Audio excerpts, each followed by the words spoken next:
Hi everybody, Dr. Kauser here. This is from a History of New England class at Granite State College.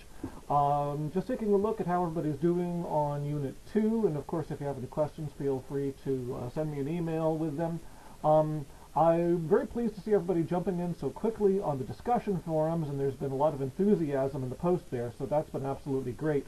I actually am pleasantly surprised. I thought that people might not be starting discussions there until Thursday or Friday and replying to each other over the weekend. With everybody jumping in so quickly, I've decided it might be useful, after looking over some of the posts, to give you all a few ground rules, a few principles to make sure we have the most successful, most productive discussion groups that we can, or discussion questions, as we can moving forward through this. So a few things I want to lay out to you all to think about as you are approaching the forums. First of all, when you are putting in your initial post, replying to any one of the discussion questions, make that post as substantive as you are capable of doing. What you are doing with that discussion is you are demonstrating to me, first and foremost, that you have actually done the readings, that you've understood them, that you're thinking about them, and also you are initiating discussion with your classmates of some of the major themes in there. Those DQs are intended to bring out some of the major themes that recur throughout the reading. And therefore you want to reply to them fully and substantively. Don't give the DQs a quick 1 or 2 sentence answer, but rather trace out the theme that the DQ raises as thoroughly as you can, or in as much depth as you can. Now, with the Roger Williams book, you had a good 150, 160 pages of reading. I think that with most of those questions, you should be able to find more than a sentence or two worth of material. Probably about 3 paragraphs or so ought to be a good sort of target length to aim at, about the equivalent of a page worth of writing, replying to them. Okay, so give your classmates something really to respond to in depth and something to demonstrate to me that you're engaging with this material in a thorough, critical kind of a way. Okay, that's going to be very significant to making sure that we have really productive discussions rather than something that's very brief and cursory. So devote the time to really composing what you're going to put in your initial response there. A second dimension, and this more has to do with how you approach these texts. I want to make sure that you aim at objective analysis of the theme that's going on here. Okay, analysis means break it down, draw out multiple parts of that theme, right? Any one theme, like toleration or liberty or Puritanism or religion or anything else, is going to have many complex things going on in the text. So pull apart what each of those different segments are and how they show up in different sections. That's the analysis part. And also, most importantly, enormously importantly, be objective. Okay, take a stance of moral neutrality on the topic that you're dealing with and on the people that you're studying, whether it's Roger Williams or the Puritans or anybody else that we look at over this course. I cannot emphasize this point of view enough. Let me put it this way. If I were to ask you, should you pass judgment on a person before you thoroughly understand their life and what they're trying to do, or should you make an effort to understand them first and then pass judgment on them? Which would you answer?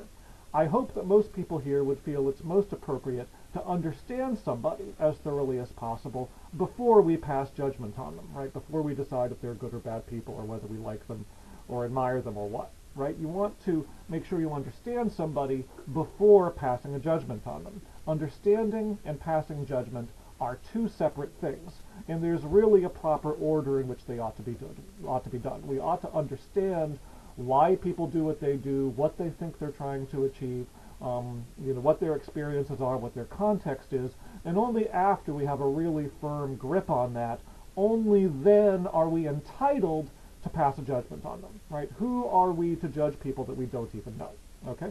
People in the past are people you don't know yet, and you will not know until you have taken the time to understand their context, to understand their motivations, to understand their worldview, and see how their actions fit into, and their choices fit into that context, those goals, that kind of a worldview, okay? Only after you've attained a thorough understanding of that are you entitled to pass judgment.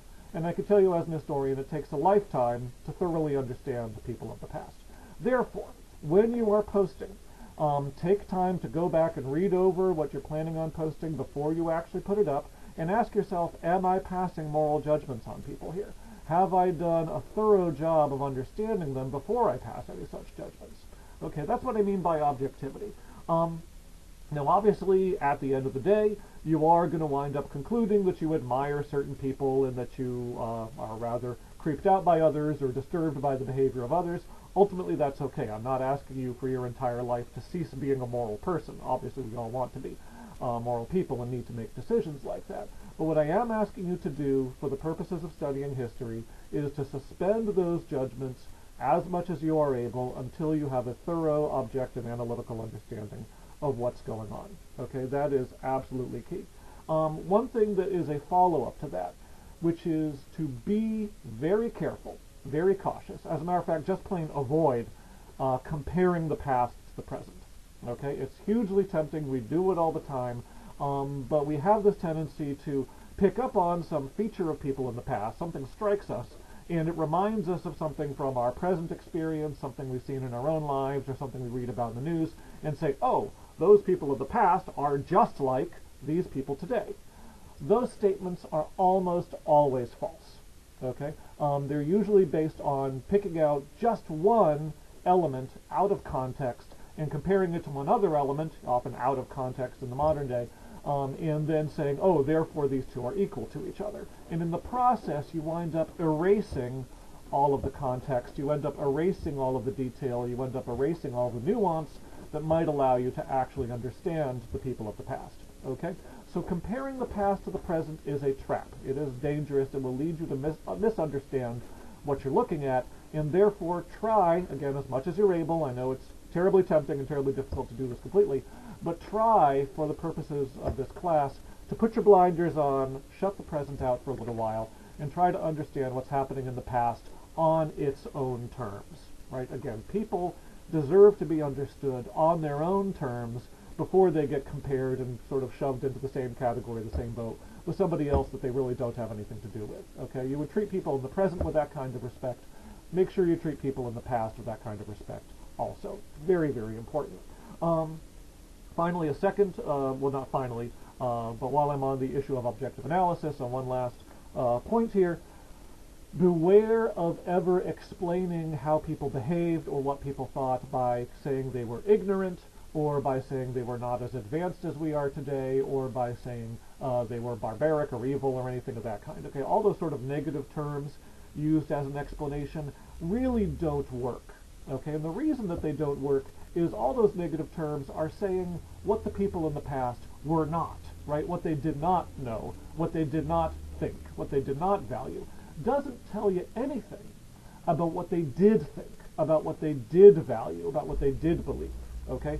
You can only explain a person's behavior, you can only explain a person's world by understanding what they do think, what they do believe, what they do know, what they do value, not by talking about what they don't believe, what they don't value, what they don't know. Okay? So don't talk about their ignorance, don't talk about their moral failings or something like that as an explanation. Talk about what is the value that is driving this behavior, what is the understanding of the world that is driving this behavior, what is the belief that is driving this behavior. That's how you explain things. Otherwise, what you're really doing is creating a reason not to understand them. Oh, well, they're ignorant, and if they don't know things, then there's nothing there for us to understand.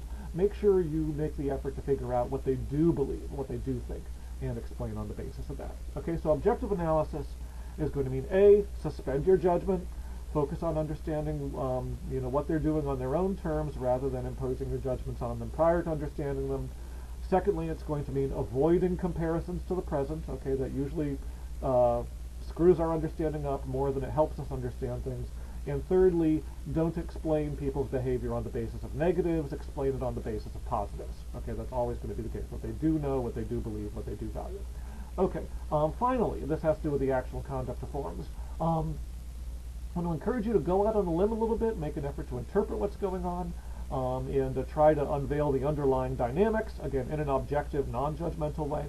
And also, as you see your classmates doing this in their posts and you start replying to them, feel free to engage them in debate if they take up a different interpretation than you would have taken up. I've seen several contradictory posts by various people on the boards. Allow yourselves to dialogue a little bit. It's important when you disagree with someone to be respectful. Assume that your classmate is as intelligent as you and is as good of a person morally as yourself. Don't call Don't go comparing them to Nazis or calling them ignorant or something, but if you disagree with what they posted, feel free to say, I disagree, and these are the reasons why I disagree, okay? And, and then the other person can reply and defend what they said, or, launch a critique, a respectful critique of what you've said. This is how we have productive discussions. It allows us to help one another, because what it does is it makes us think through the reasoning behind the conclusions that we've drawn, okay, and therefore enables us to sharpen our reasoning when we have to defend it against a criticism, okay, or perhaps to correct a point of view that we had